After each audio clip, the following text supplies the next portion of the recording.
Então, boa tarde a todas e todas. É um prazer enorme estarmos aqui hoje, contando com a presença da professora Pavlina Tcherneva. Professora Pavlina Tcherneva, que é do Bard College e professora do Bard College e pesquisadora do Levy Economics Institute. A professora Pavlina Tcherneva é um dos nomes que vem desenvolvendo a teoria monetária moderna desde os anos 90, e especificamente a professora Pavlina Tcherneva tem um trabalho mais recentemente bastante focado na questão do Job Guarantee ou do programa de garantia de emprego. Ela recentemente lançou um livro, em 2020 ela lançou um livro, portanto acaba de lançar um livro, né, chamado The Case for Job Guarantee, e ela vai discutir alguma dessas ideias aqui conosco nessa tarde. Então, em nome do Instituto de Economia e do Centro de Estudos de Relações Econômicas Internacionais, eu gostaria de agradecer muito a presença da professora Pavlina. Como vocês sabem, esse seminário vai ser conduzido em inglês, então agora eu vou fazer um breve agradecimento à professora Pavlina em inglês e vou imediatamente passar a palavra a ela. So, Pavlina, again, now we are broadcasting to everyone. So once more, thank you on behalf of the Institute of Economics and on behalf of the Center of International Economic Relations of the Institute of Economics. Thanks for being with us this afternoon, and thanks for sharing your ideas about the job guarantee. So the floor is yours, and thank you. Thank you very much for the invitation. Thank you to everyone who is tuning in. And the opportunity to talk about the book. I'm going to structure my conversation, my talk, in a way to discuss a little bit about what the goal was for the book, also how I believe the proposal of the job guarantee is situated in the way economists talk about the problem of unemployment. What might be some theoretical reasons why the job guarantee is a theoretical solution that has been discussed a lot, but hasn't quite been articulated as clearly as a policy option, but it fits very neatly within a tradition, specifically Keynesian economics. And then I want to talk about the way that we might organize a job guarantee, what might be some of the economic benefits, what might be the features of the program, and how it connects with other social and economic problems. And so the job guarantee is a very simple and straightforward proposal. It basically says that the public sector can devise a program that will act as a employment safety net that provides employment opportunities at a base wage, basic jobs in public service employment to anyone who is seeking such work. And that will be a permanent program that will exist, that will provide employment option, even when the economy is doing very well, it is strong, but also in times of crisis. So the first aim of the book was really to challenge this notion that there is something inevitable about unemployment. We talk in economics about how it is a natural phenomenon. So one of the goals was to challenge this concept of the natural unemployment rate, and also to suggest that, in fact, the way economists deal with the problem of unemployment is to guarantee unemployment. That when we devise policies around the natural rate, when we accept unemployment as some sort of inevitable outcome of market behavior, we essentially are saying that we are guaranteeing unemployment. And then in fact, we have another choice, and that would be to guarantee employment, because ultimately the public sector is responsible both for unemployment and the social consequences of it. In economics, we talk about unemployment often as either a structural problem, or it could be a deficient demand problem. And then we devise policies to create some sort of optimal level. And the job guarantee is a substitute for conventional policies. And so that will be another point that I will be discussing in my remarks.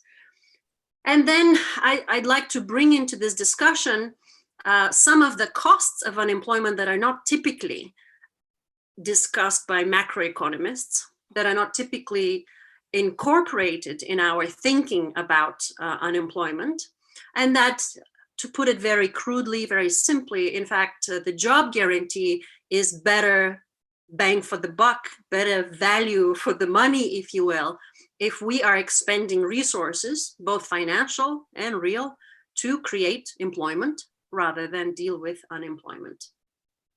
Also in the book, I discuss the connection of the job guarantee with some contemporary conversations. In the United States, the job guarantee was called perhaps the most crucial part of the Green New Deal agenda. And the book explains how the job guarantee piece fits within the Green New Deal and what kind of purpose it serves. So to start off, I should say something about the pandemic. I wrote the book before the pandemic, when the unemployment rate in the United States was very, very low.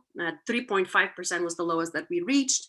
And even at that time, my hope was that I could demonstrate that a job guarantee is necessary even when an economy is considered to be close to full employment. Now that the pandemic is upon us and we see mass layoffs all around, the real looming question before us is, how do we get out of this situation, and how long will it take? After the great financial crisis, at least in the United States, it took us about 12 years to bring unemployment to the low levels prior the great financial crisis. It was a very long jobless recovery. And we have better and faster options to reduce unemployment. Now with the pandemic, we're looking at double-digit unemployment rates, and they are unprecedented. And we simply cannot afford to wait for the market on its own to recover. We have, in fact, been in a situation like this during the 30s and the Great Depression, and it took us a while to stumble upon the solution, the direct employment solution. This was also the time when Keynes wrote the general theory, and he advanced a rethinking of fiscal policy. So I want to speak a little bit about how also the job guarantee fits very neatly with his theoretical, methodological, and policy approach to unemployment. So the first thing I want to point out is that the current context is very different from the traditional context of unemployment as a regular feature. We have a labor market shock that is by design. To deal with the pandemic, what was in fact required is to close economic activity in many sectors of the economy. So we have a labor market, a supply side labor market shock that doesn't necessarily have to translate in a lot of unemployment, but it is in a way kind of a result from this policy design. The way different countries responded to the labor supply shock was different. Some countries decided to protect existing jobs, in other words, to cover the payroll and wages of workers until they take control of the pandemic and permit workers to return to their places of work. Some countries like the United States had very poor protections for payroll, and we in fact allowed unemployment to explode to very high levels. and instead prioritized income support, increasing unemployment insurance, but the protections of existing jobs were very weak. It is without a doubt that some businesses are closing down because simply they're losing their patrons. People are not going to restaurants. You know, we are largely in a service economy. The world is essentially a service economy. And so we're losing activity precisely because of the physical distancing measures that are required. So unemployment in that sense is expected, but certainly not something that we have to endure for a very long time. So the way I think about the policy responses are in three ways. I think of it as the public sector's responsibility is to protect existing jobs, rather to prevent additional layoffs where possible, to protect the unemployed, to provide support for those who have lost their incomes to be able to maintain cash flows, cash flow commitments, right? Pay bills. And number three, when the time comes to create those jobs, as the private sector will not have the incentive to do so. Now, this is a supply side problem, but typically in the way we think about unemployment, we tend to think of it as one that is as a consequence of demand conditions, right? Deficient demand conditions and some technological and structural change. So the status quo, in my view, is broken. The status quo that considers unemployment to be a natural outcome, in my view, is not founded in solid empirical data. And it doesn't account, as I said, for the social cost of unemployment. So let me just step back and talk a little bit about how policy is essentially designed around a positive level of unemployment. We're all familiar with the natural rate of unemployment and the NAIRU. And if you just go to the Fed site, you will see that the purpose of monetary policy is in fact to manage the demand conditions, the demand for goods and services, and therefore the demand for employees who produce those goods and services, and that's a quote from the Fed, primarily through its influence on financial conditions facing households and firms. So the goal of monetary policy is to influence demand conditions and the demand for employees as a consequence of managing demand conditions. Policy is then designed around the so-called NAIRU, the natural rate of unemployment. And as early as January 2019, Federal Reserve official Jerome Powell, during the American Association conference in January, argued that we need a concept of a natural rate of unemployment. We need to have some sense whether unemployment is too high, too low, or just right.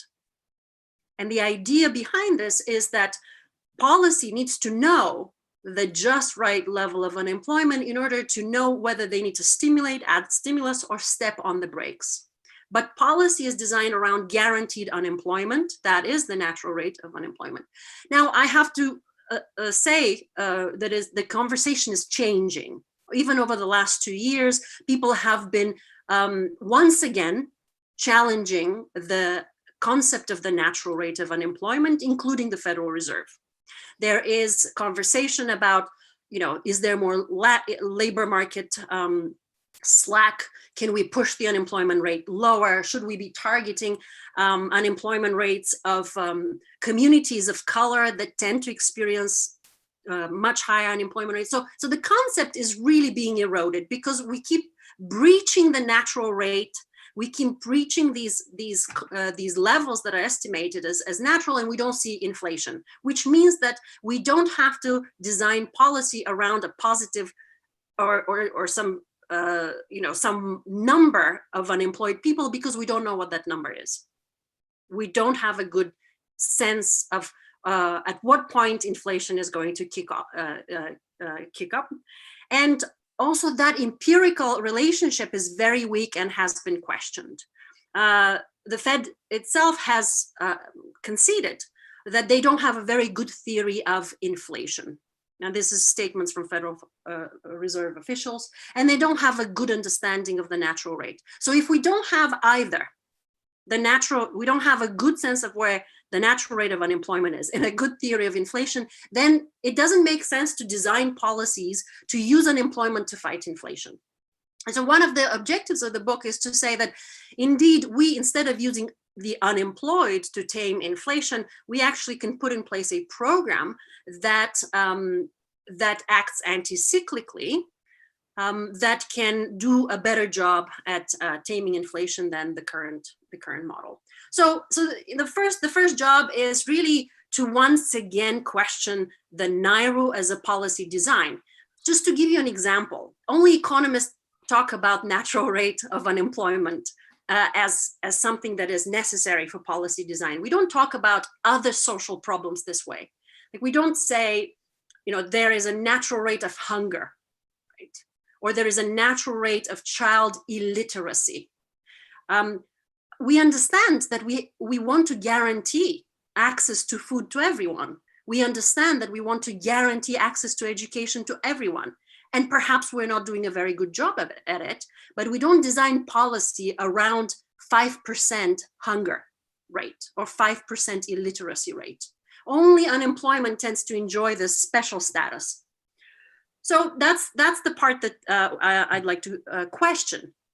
The second thing from a theoretical standpoint is that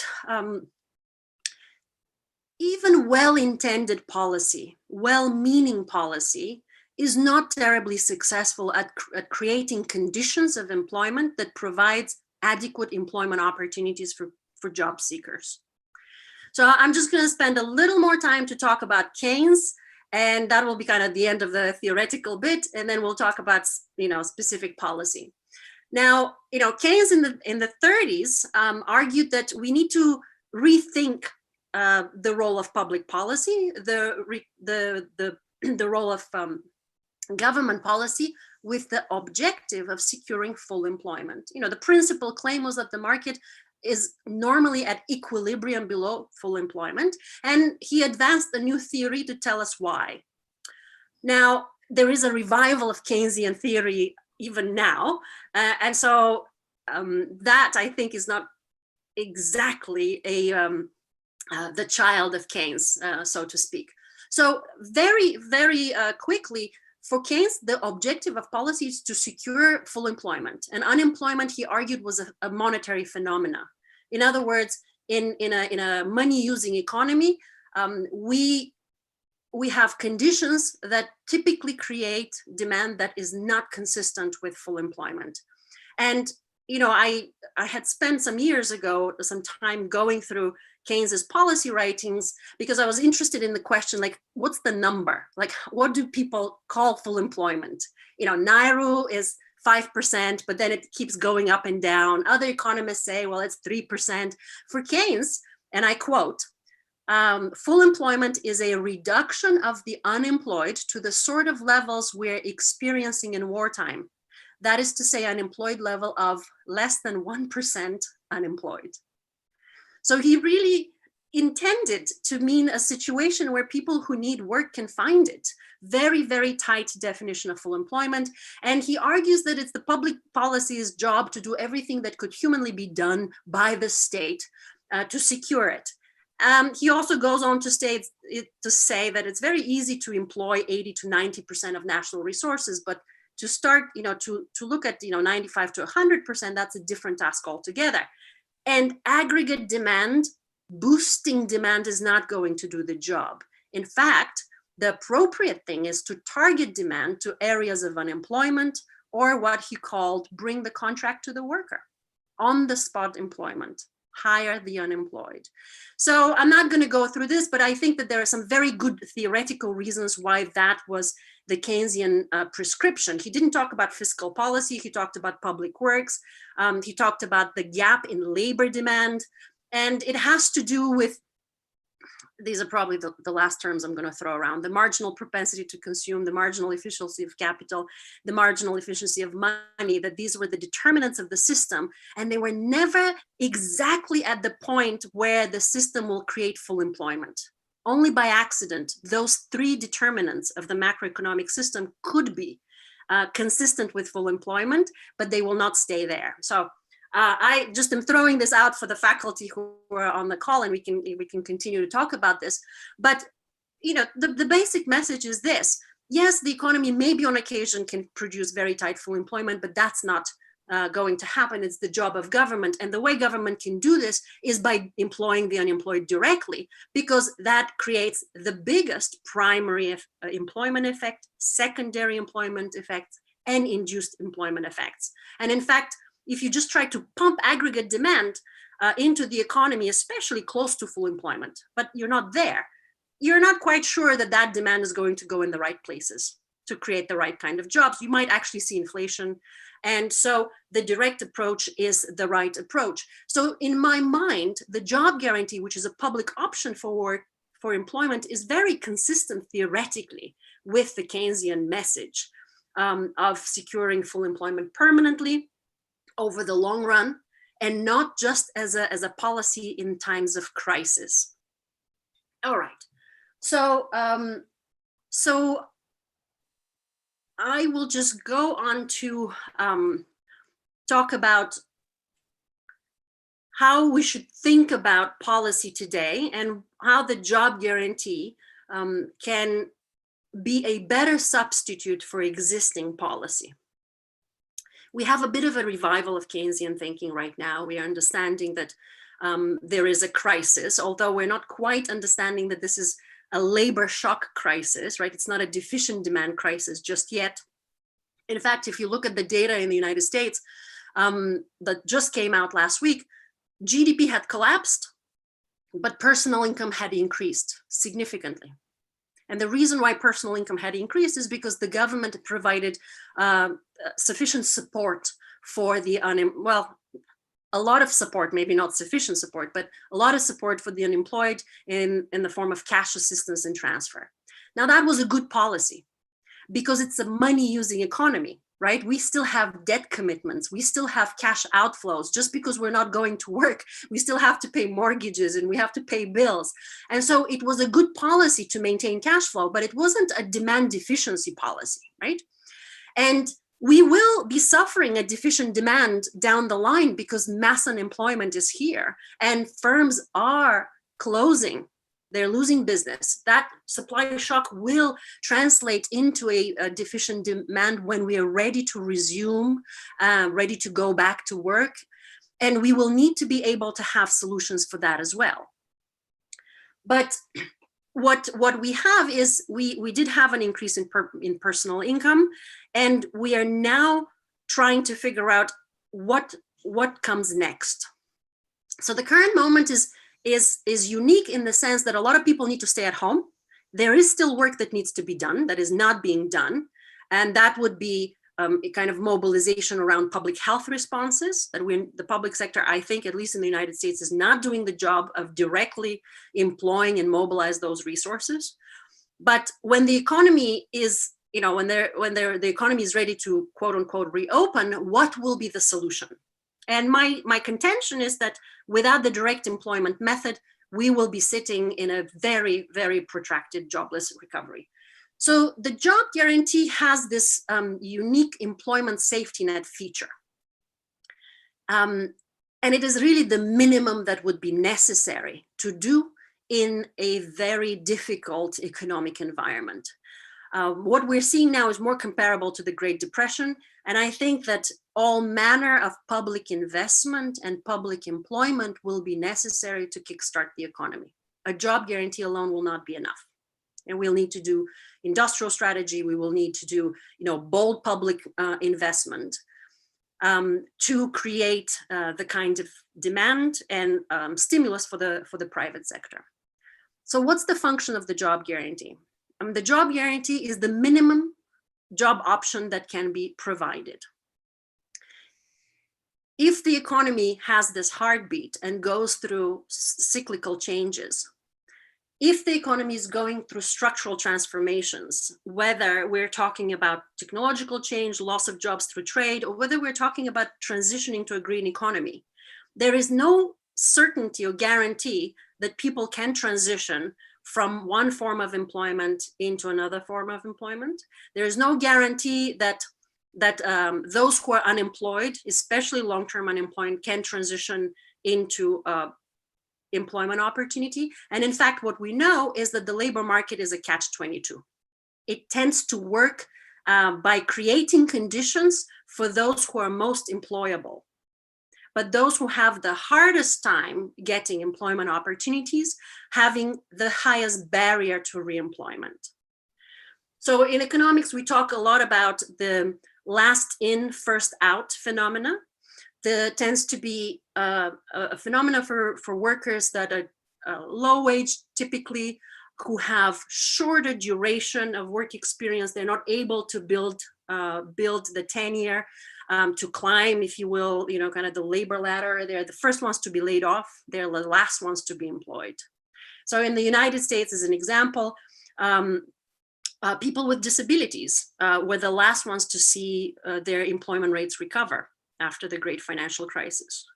What we know is that if you're a caregiver, if you have been a stay-at-home parent for a long time, your chances of employment are the lowest. In fact, if you are an unemployed parent, your chances are better because you have had some work experience. So in the eyes of the employer, unemployment, people who are unemployed are the least desirable. Okay, I mean, it kind of makes sense, even logically. Firms don't like to hire the unemployed. They don't know what they're getting. They associate time out of work with big losses in human capital.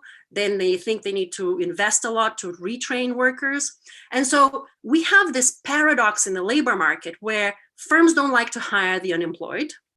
They do end up hiring from the unemployed the more labor market tightens. But as the labor market tightens, workers actually strengthen work requirements. They actually increase work requirements. So the people who have the hardest time getting in the labor market tend to see the biggest barriers of reemployment. And probably the most important aspect I wanted to highlight in the book was that there are very large unaccounted for costs of unemployment. And this is work that is well developed in the public health literature and the cognitive sciences that connects unemployment to big costs in terms of mental health, physical health, in terms of mortality, increasing mortalities, connection to suicides, and the costs are borne not just by the people without jobs, but also by their families. So those costs are translated to spouses and partners, and especially children. Children suffer malnutrition, growth stunting. Even their own labor market outcomes are worse off if they are living with parents who are unemployed. It kind of makes sense, right? This should be kind of common sense, argument for non-economists, but macroeconomists don't talk about these costs, right? We don't put them in our models. We don't calculate the cost of unemployment. And so I think that if we were to fully account for them, I don't think this natural rate concept is going to survive for very long. So I just want to say, how many minutes do I have? Do I have like 10 minutes or 10, 15? So Pavlina, yes. Yeah. You have more. You have 15 minutes at least. 15 minutes. Okay, great. Go ahead. Take your time. So the argument that I present in the book, that it's useful to think of unemployment as a kind of an epidemic, and it's really ironic that I wrote and I made this argument before the pandemic, because the argument is that unemployment spreads like a virus. If you just look at spatially how unemployment behaves, and I have a map of animated unemployment across the United States, you notice that there are always hot spots where they suffer mass unemployment even when the economy is doing very, very well. And if there is an outbreak in those hot spots, a lot of layoffs, like a plant closes down, right? then those layoffs ripple through the community. People who lose their work, they are stopped being patrons for the local businesses. The local businesses then lay off other workers. And that is a ripple effect throughout that community. So you see how contagious actually unemployment is. And then it takes a while for those communities to recover a little bit of their economic life. And little by little, we start creating jobs, but never quite enough to revive these epicenters that have lost their economic life. So we tend to see, if you look at it geographically and regionally, we see persistent high level of unemployment in many communities. And then, these outbreaks through the business cycle. The only other phenomena that behaves like this is a virus. That's like, you look at the epidemiological models, that's how these outbreaks work and how they're resolved. And so that was my argument, that not only that unemployment propagates this way, but also it brings these social economic costs, and it creates the health conditions and the economic conditions that often prevent people from taking employment. So it's almost like you're being chronically ill, right? And so I think if we were to acknowledge that unemployment is chronic, that even in the best of economic circumstances, there are millions of jobs that are missing. If we recognize that unemployment is vicious, it leaves a mark on people, whether it's real or perceived. Businesses either perceive the unemployed as unemployable, or people who have lost jobs and incomes may be having obstacles to holding on to a job. They may have lost homes, they may have lost transportation. There could be other conditions that prevent them. So it's kind of a vicious phenomena. It is deadly, literally. It's not a hyperbole when we look at mortality rates and health effects, and it's costly. It's costly from the point of view of social costs, but also economic costs, loss of output, loss of activity, of, if you will, even local tax revenue, if you will, at the local level, that would be important. So it is costly.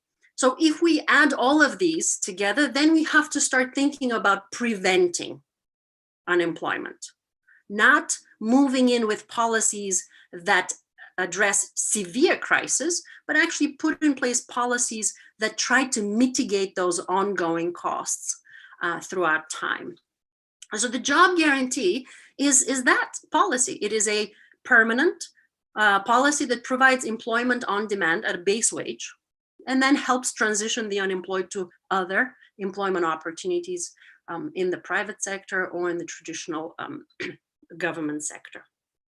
So it is a preparedness response with preventative features that mitigate this demand effect from job losses. If you notice how unemployment behaves, I call it in the book a yo-yo effect. There are big avalanches in recessions, very slow declines and expansions. What we want is to stop this very volatile behavior. If there is a direct employment opportunity, we mitigate these amplitudes, because somebody who has lost their job at least substitutes for a stable public employment option.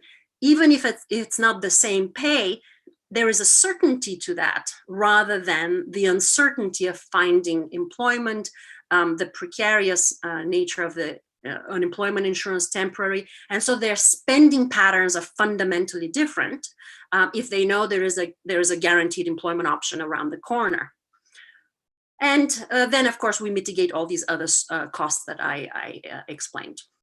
So how do we do this? How can we do a jobs program like this? And in the book, I propose that we can do this like the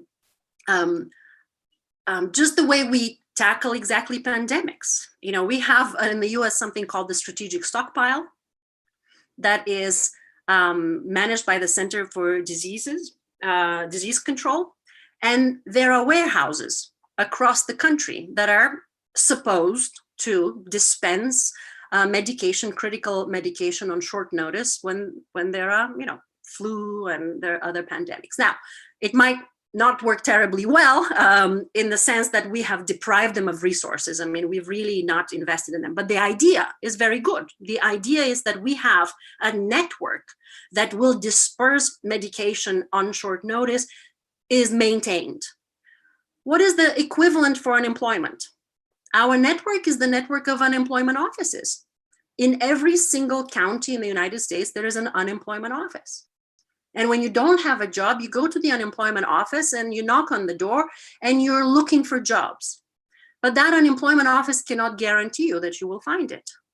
They'll give you some training, they'll give you some, some education, experience with interviewing skills, but not a job. So can we find a mechanism to convert these offices, unemployment offices, into genuine employment offices? The proposal is to make them so-called jobs banks that will solicit proposals from the community in public service, from nonprofits that are dealing with social concerns, and they will become repositories of employment projects that can be provided on demand as people come into the office seeking work. Of course, we will do everything else that we are already doing. We will do our best to get people to retrain, upgrade their skills, to place them into apprenticeships, find good private sector employment. But in the absence of that, they will be public service employment options at a base wage that will be guaranteed. And so that's the idea.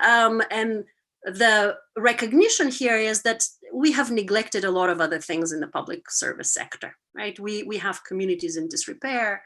We have plenty of small infrastructure work that we can do. Different countries will have different needs. In the United States, the care needs are acute. We have elderly in isolation that can use wellness checks. We have children that don't have enough after-school activities. We have starving artists, who can enhance our well-being and our communities through their work, community theaters, right? We have countless environmental work, visible and invisible, that requires rehabilitation. We have in the US a terrible problem with water quality in many urban centers. We need an army of people to go and check the pipes for lead. So there isn't, once we open up the imagination of what can be done, then we can scale up public service projects in areas that have been neglected as well.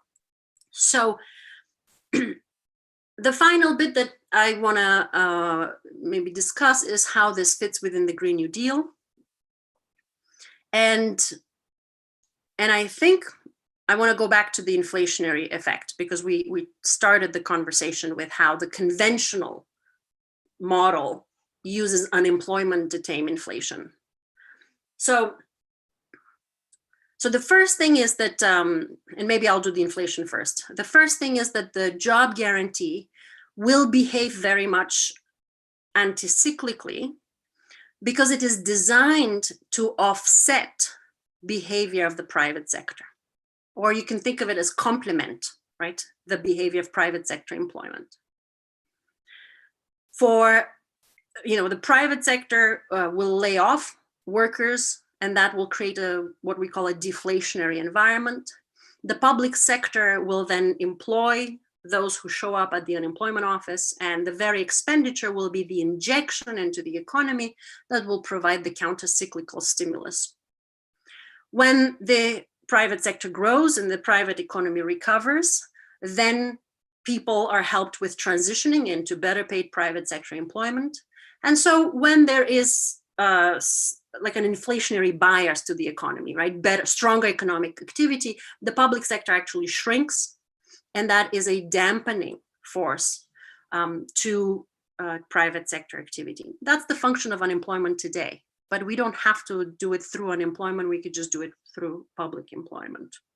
So the program in and of itself doesn't contribute to inflationary pressures. It actually offsets the behavior of the private sector. There may be inflationary sources that come from elsewhere in the economy, right? They could be cost push inflation. They could be shortages in particular areas. Those are concerns that can be addressed, but they're quite outside of the job guarantee program itself. The job guarantee, by virtue being a public option that provides a base wage, will secure a floor to wages. And the level of that floor is an empirical question. The proposal is to make it a living wage floor, to raise the floor to what would be a basic living wage, because plenty of jobs out there don't provide it. So there will be a one-time pressure on the bottom to increase wages, but a one-time increase should not be confused with a continual rise in prices. And the final bit is that the job guarantee has been, as I said, talked up as a critical piece in the Green New Deal agenda. The climate discourse has been difficult, I think, without it, because the loss of jobs has always been used against transitioning from fossil fuels. Once we provide an employment option and a guarantee of transitioning, then I think that conversation, or that threat of unemployment is being mitigated. In the Green New Deal, I want to make sure that we don't confuse what the Green New Deal is and what the job guarantee is, but the Green New Deal is an industrial strategy, much like we had an industrial strategy in the post-war era of rebuilding, in the case of the United States, transitioning to an industrial economy. Now we're talking about transitioning from one kind of industrial economy to a green economy. So that is a separate requirement of policy. But the job guarantee is that public option, which I believe will need to be there even after the Green New Deal has accomplished the mission. So long as we still have a business cycle, however small, however tame, the fallout will be unemployment. And so the public option will need to be there to provide decent employment opportunities for all. So I think I'm going to stop here. I'm happy to address maybe in the Q&A concerns and other questions, and I'll just open it to everyone else. Thank you, Pavlina. I think now we can gather some questions from the audience, from my colleagues here, and then we can go to one-to-one maybe, or you can gather couple of questions and then reply them. It's indifferent for you? Yeah, it doesn't matter. Yeah, I can take a couple of questions. Yeah. Okay. So for those that are here in this room, the floor is open. Pedro Paulo. Pavlina, I would like, first of all, to congratulate you on your book. I think it's a very clear book. It passes a wonderful message to defend this program that some here in Brazil are already defend for a long time, but need a better case for this. And I think that you provide this case, right? And I'm completely convinced of the case that you made, especially against conservative entrepreneurial arguments against the program. But I'd like to raise some questions related, for instance, with the criticisms of a friend of ours that is used to come here to Unicamp. It's Tom Paley, which is a guy, of course, on post-Keynesian tradition as ours.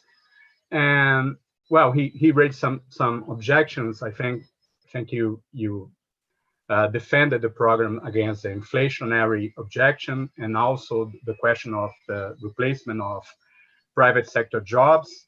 You said that you wrote that actually to euthanizing poverty-paying jobs through the job guarantee is a feature, not a bug of the program, which I agree completely.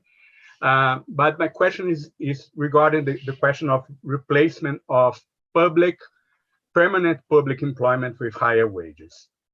On the one hand, and on the other hand, also the pressure against welfare, and the pressure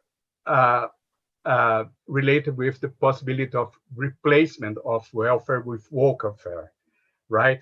Because, for instance, Tom Paley puts that there's a risk that job guarantee program could be used as a front for undermining public sector unions and public sector remuneration, as long as, of course, the job guarantee would be paid with a minimum wage, right?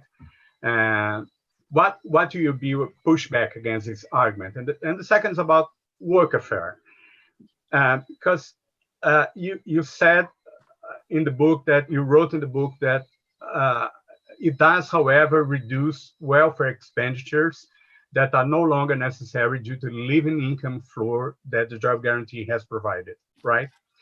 I don't think that it's, I mean, a perfect pushback against this argument, because I believe that there are some reasons why welfare, in some cases, is necessary, right?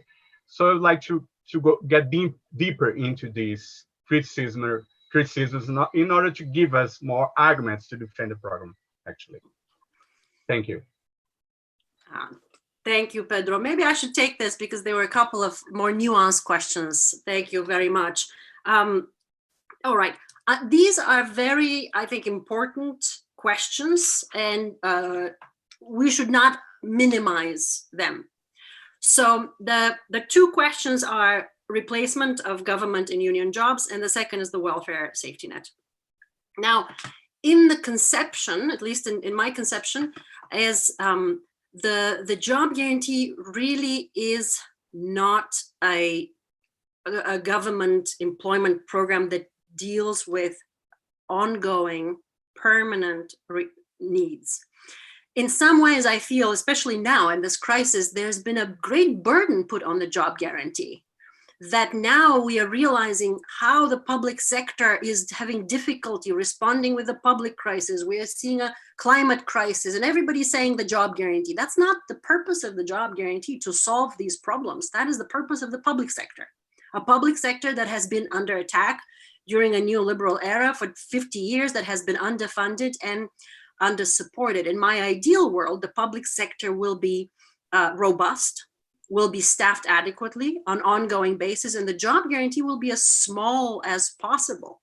Like, that would be the ideal scenario. And the job guarantee is a replacement for unemployment. Now, unions, what would be the life of a union worker if they didn't have the threat of unemployment looming in every negotiation, right? It will be a different work. Of course, union paying jobs are better paid jobs, and those need to be protected than the base job. But it's a different structural dynamic within which a union will operate than a mass unemployment scenario. So what I am, the workfare and the workfare argument is, of course, a concern. How do the politics play out? I think in extreme economic circumstances, when the right wing is in power, they don't have any trouble employing the unemployed in punitive, difficult workfare projects. What does the left have to offer? For me, it has to be a democratic, voluntary job guarantee. That is an addition to the public safety net, an addition. Now, we all recognize that the safety net is not working terribly well. We have good design features, but in the US, we don't have good healthcare, right? We understand it's a right. It has to be guaranteed. We don't guarantee it, right? So the problem, one is the problem of whether to have the job guarantee. The second is the problem of how. And so the argument saying that, oh, if you have a job guarantee, it may displace government workers, or, oh, it might displace welfare, that to me is an argument that defends the right to unemployment. We don't want to be defending the right to unemployment. We want to be saying we were going to defend the right to employment, and then we're going to do our darnest to make it work and work democratically. So the conception is it's a voluntary option. You walk into the unemployment office. Do you need public service? We've got plenty of public service to do. You can choose. Maybe for you, you know, some of the other benefits are better, and maybe we should strengthen them. People with disabilities need better support. Retirement folks, perhaps temporary unemployment insurance needs to be better, right? But at some point that goes away, or you still have trouble finding employment. The job guarantee is here to help with that. So I think that I don't think we should have illusions that this is like these things are necessarily easy, or they, you know, everybody will agree that we can have a voluntary job guarantee. But I think we need to know what we're defending. And I think the right to employment is what's worth defending, and not as a punitive requirement for existing benefits. Think of education. Can we maybe draw that parallel? Education. We guarantee education. Is the education system very good? Is it managed perfectly well? No.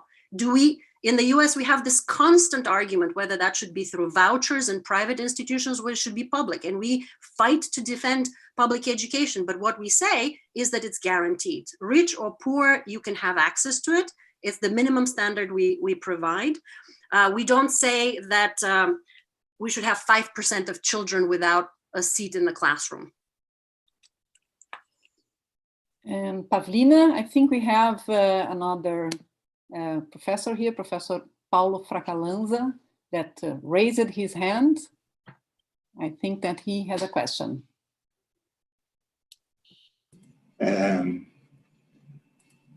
Okay, I'm here. Paulina, thank you very much for your excellent presentation. I'd like it very much.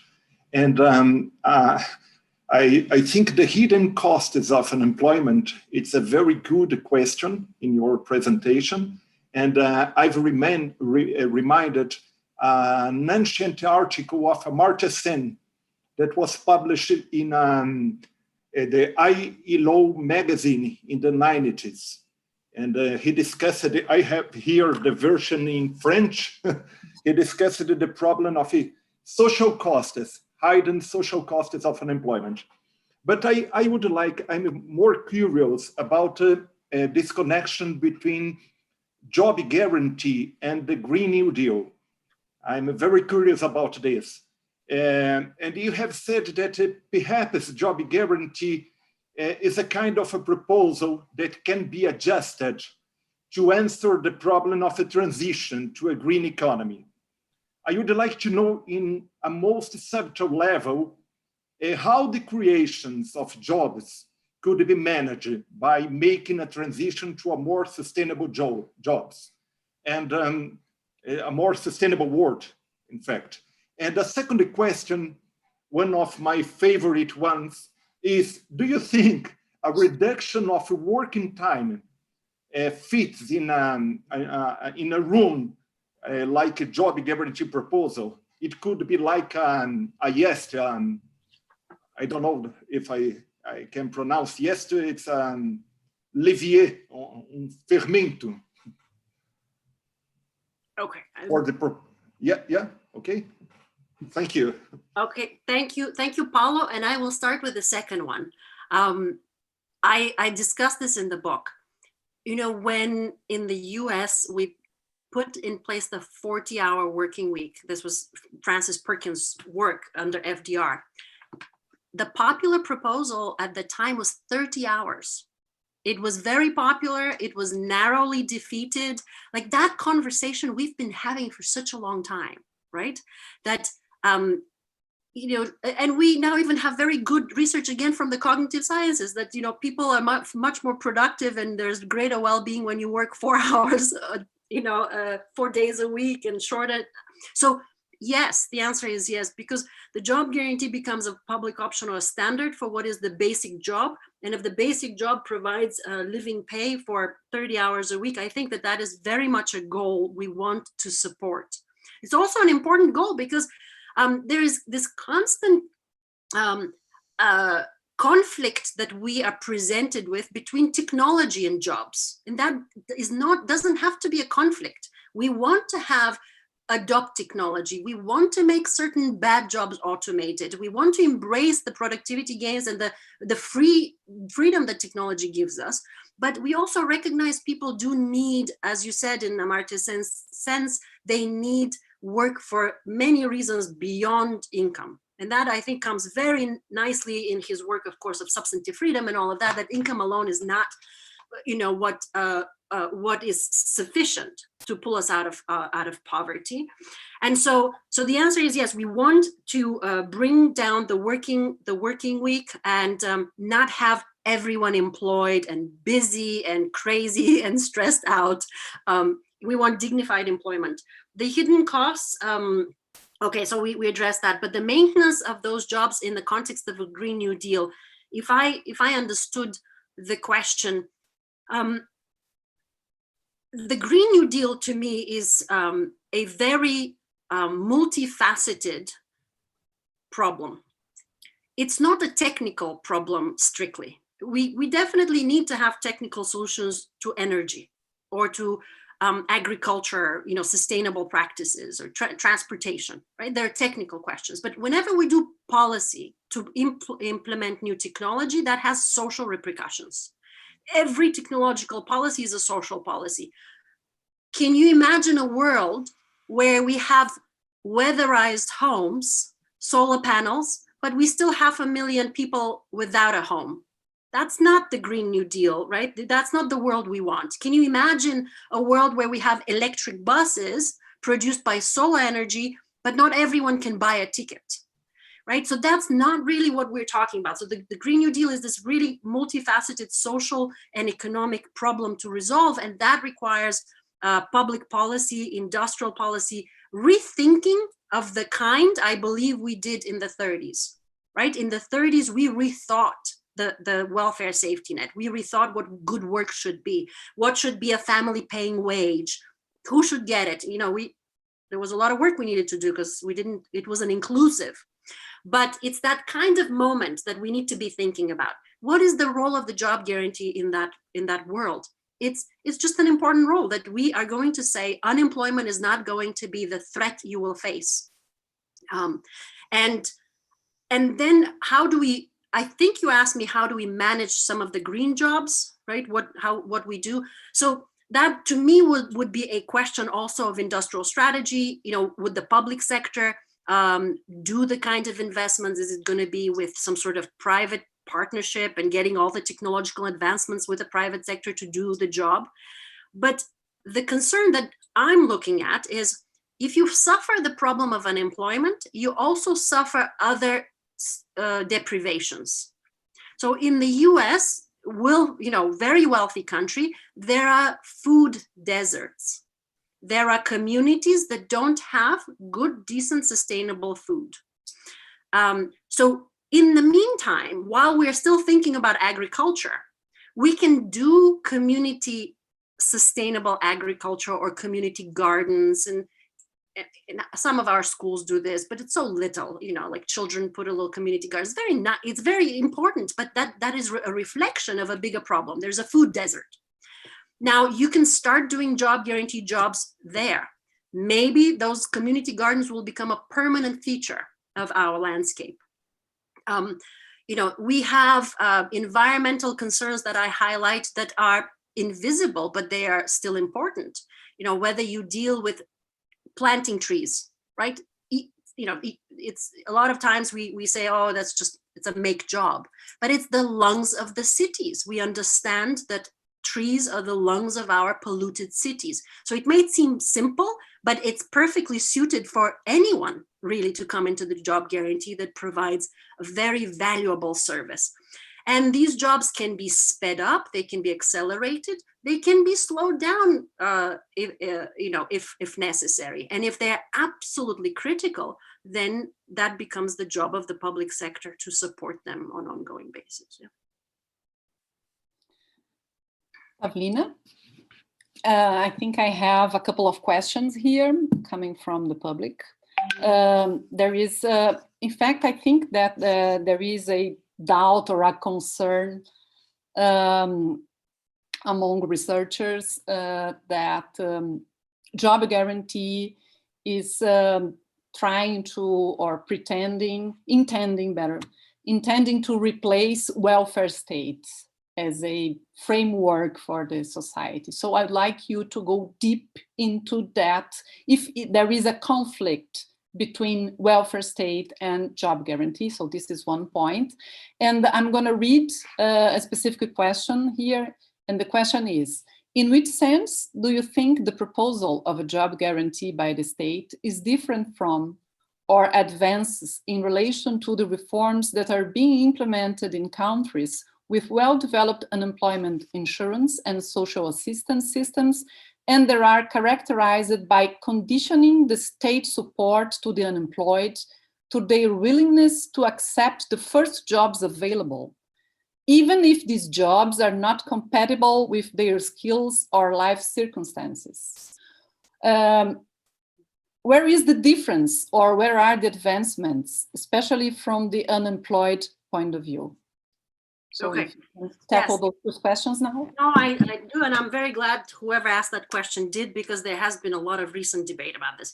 I'm quite clear in my research, and it's very explicit, that I see that the job guarantee as a missing component of the welfare safety net. In fact, I see it as the next step of strengthening and fortifying the welfare system. There are a couple of ways of thinking about this, but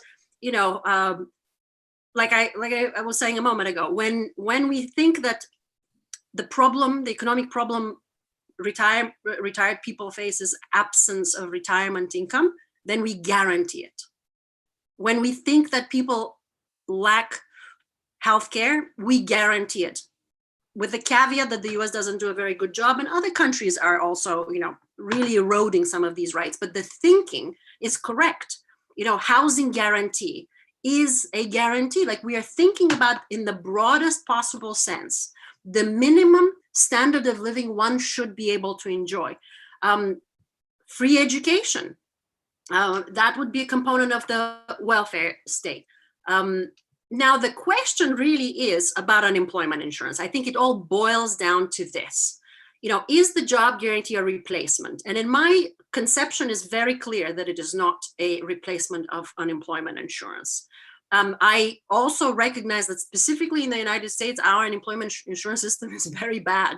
It's actually not a safety net for the unemployed. And so we have a long way to do to strengthen that system. Now, there are, so point number one, this is a missing component of the way we think about the safety net. The second thing on unemployment insurance is that, no, it's not a replacement. And I have insisted that it has to be a voluntary, not a replacement for, or rather a requirement for getting other benefits. They're quite separate, those other benefits. Now, there are countries that have very generous unemployment insurance, and some of them are better than others. In some cases, they're extraordinarily punitive, right? I mean, it's like a job guarantee to make you jump through the hoops, right, to get unemployment insurance. What's the alternative? Is the alternative not providing a job? Of course, you want to remove some of these punitive requirements, and there are some countries that do a better job at that. What are they faced with? Mass unemployment. People still need jobs. So to me, these are completely separate concerns. The job guarantee is there to provide an option for people who need work. And, the political economy of this is, I understand that it is difficult, but we need to be able to articulate a voluntary employment option. Will that be make work, and will it fit the skills of the workers? And, that question that was raised, the life skills and needs. Well, the job guarantee is aimed to provide employment opportunities suitable to the person if we are envisioning public service employment banks, the way I describe them, where we are soliciting proposals, we have jobless, then ideally it would be the Vickery scenario, more job openings than job seekers, right? People can actually choose from those public service options. Is that going to be a perfect solution? Of course not. Do we want people to train, to get better training and move on to better paid opportunities or whatever life choices they want to make? Of course we do. But what is the comparison? The comparison is being without a job, finding big obstacles to reemployment. Even if we give you good unemployment insurance, you're going to still be fighting for the few jobs that are out there. Can we improve that scenario by a transitional job offer, by providing placement, internships, apprenticeships? To me, the job guarantee is a alternative to unemployment. And so in that sense, I find these conversations to be not terribly productive, only to the extent that we need to defend a welfare system that is not punitive. Like this, I think we are all agreeing on, and we need to be able to devise that. The idea that the job guarantee inherently in and of itself is somehow more punitive than unemployment is the problem that I reject. Thank you, Pavlina. And I have many questions here. I will try to formulate a couple now. And so the first question would be, I will deliver 3 questions now, okay? So the first question would be, how do you set the wage at the job guarantee? Isn't this setting of a job guarantee wage, isn't it going to create obstacles in the wage market? Isn't in the labor market, like distortions in the labor market? Because this can be an argument from the conservatives, okay? So second set of questions.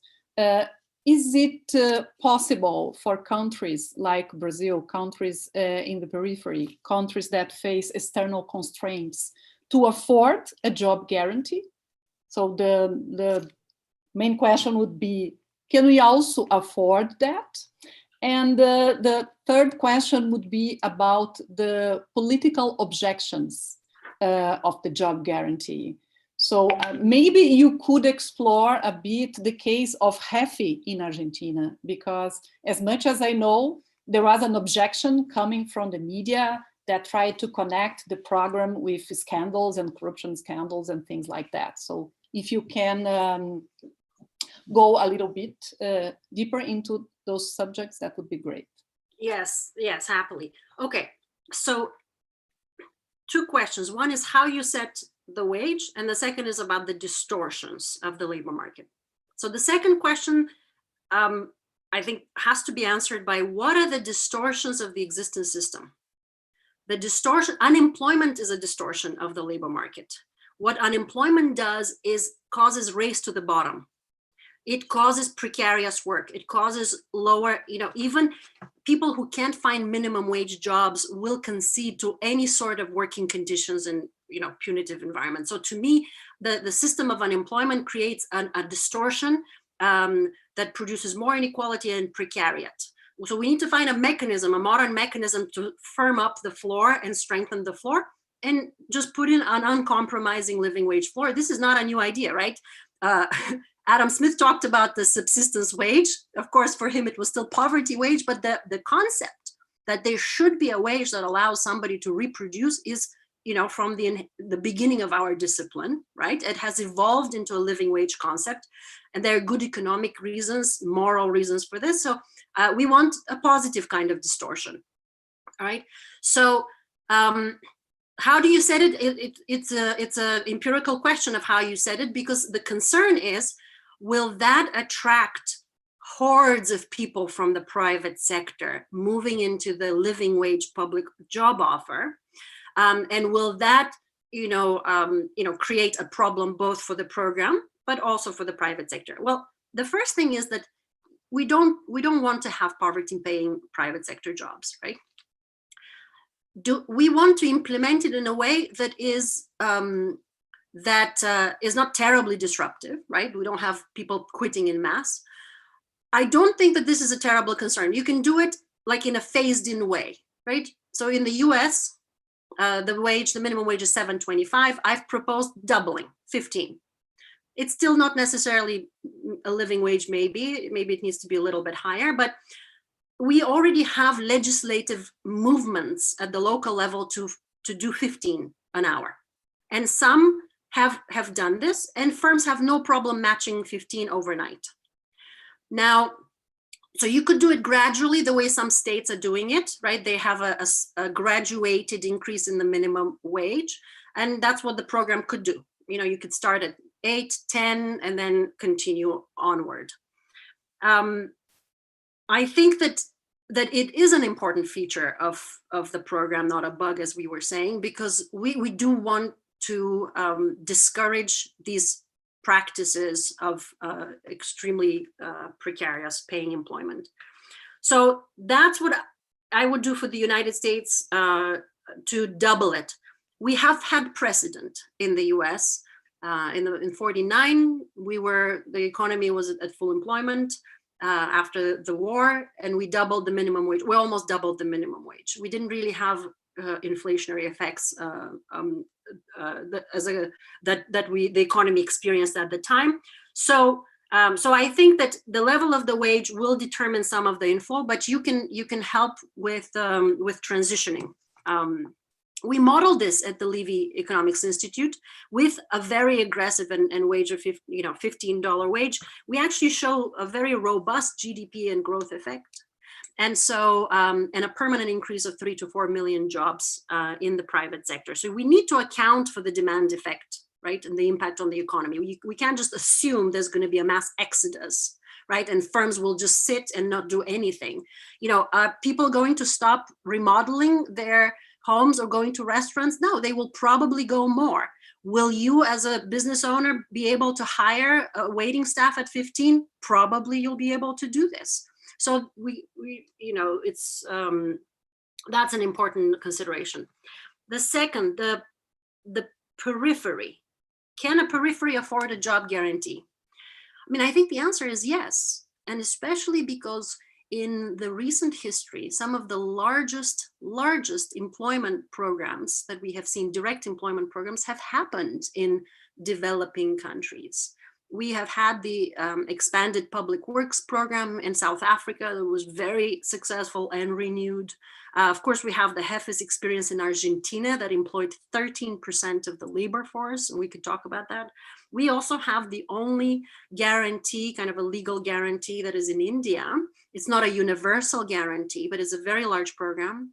And it has been one of the few lifelines that people in rural areas have had, even in the pandemic.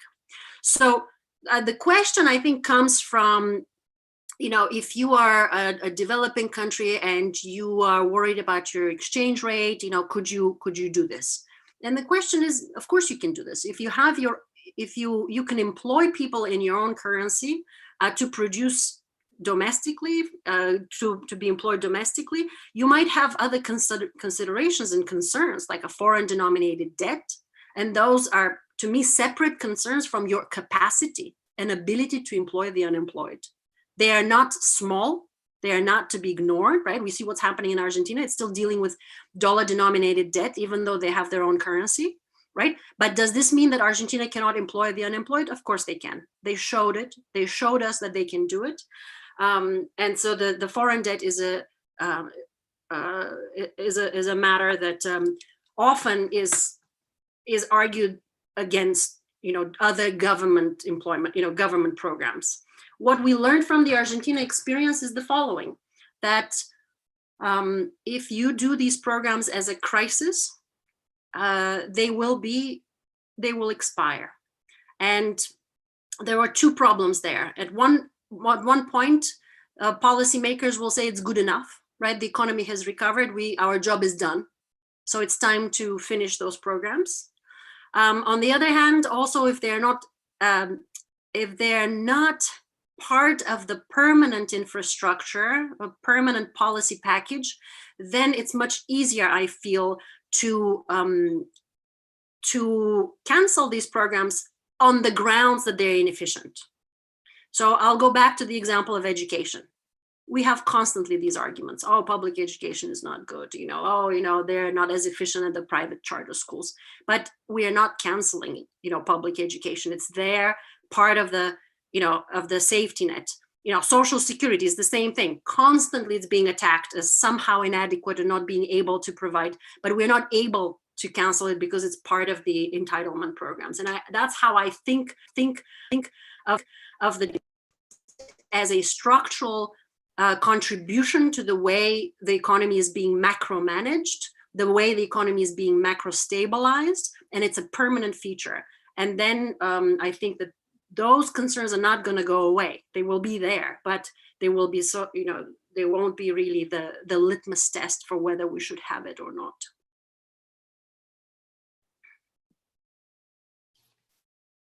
Do we still have some time? Do you have some time to spend with us, Pavlina? I have 5 minutes. Yep. Okay.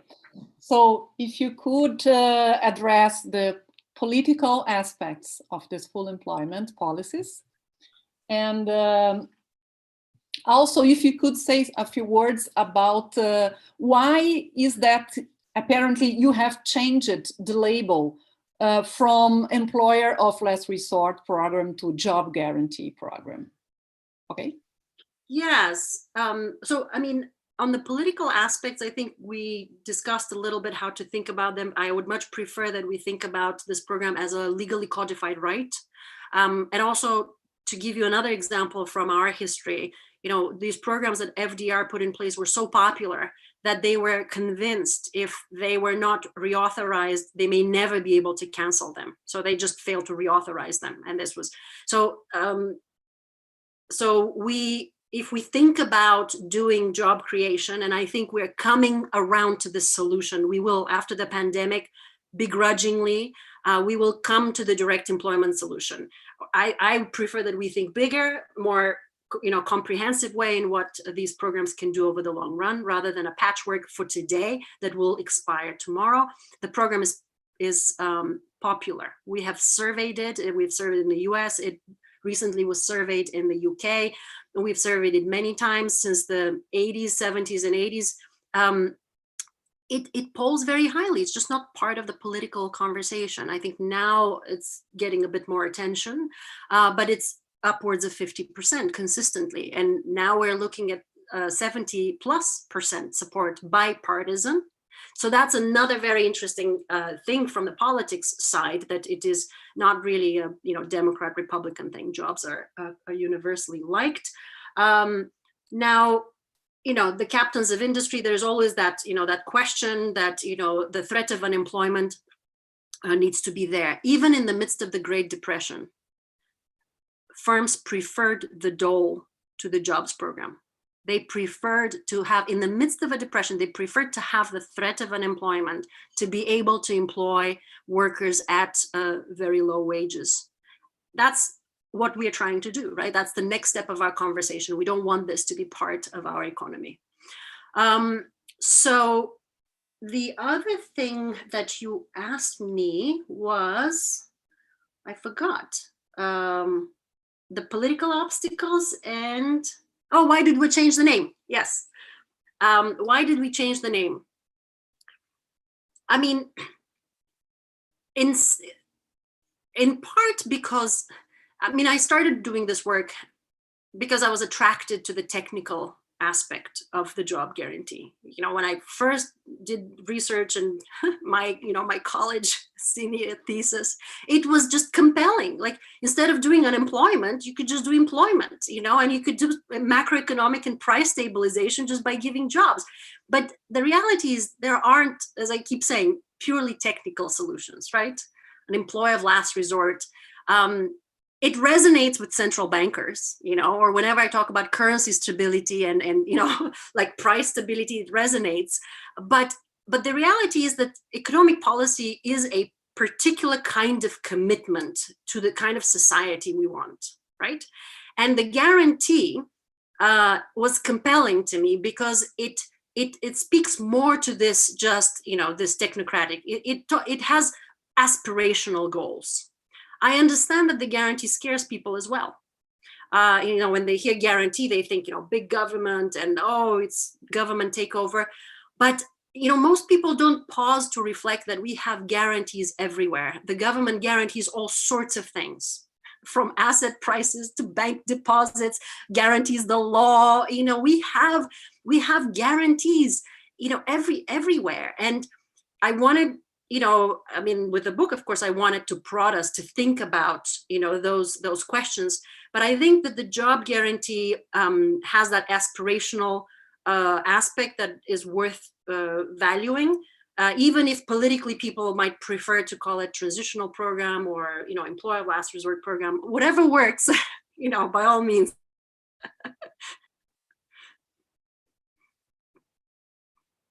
I think you're muted, Simone. Thanks, Pavlina. So thank you, Pavlina. It was just great. I think that my colleagues here, I can see their faces. We had a wonderful time with you. We learned a lot. And on behalf of the Institute of Economics and of the Center for International Economic Relations of Unicamp, I'd like to thank you once more. It was a great lecture. And we hope to have you personally in person in Brazil soon after this pandemic for us to be able to discuss this topic again. Thanks. I love it. Thank you very much for having me. I enjoyed the conversation. And after US and Brazil controls the pandemic, then we'll be together. We got to visit. Thank you very much to everyone. Thank you for tuning in. Então, é isso. Gostaria de agradecer a todos e todas que estiveram conosco e boa tarde a todos. Encerramos a sessão por aqui.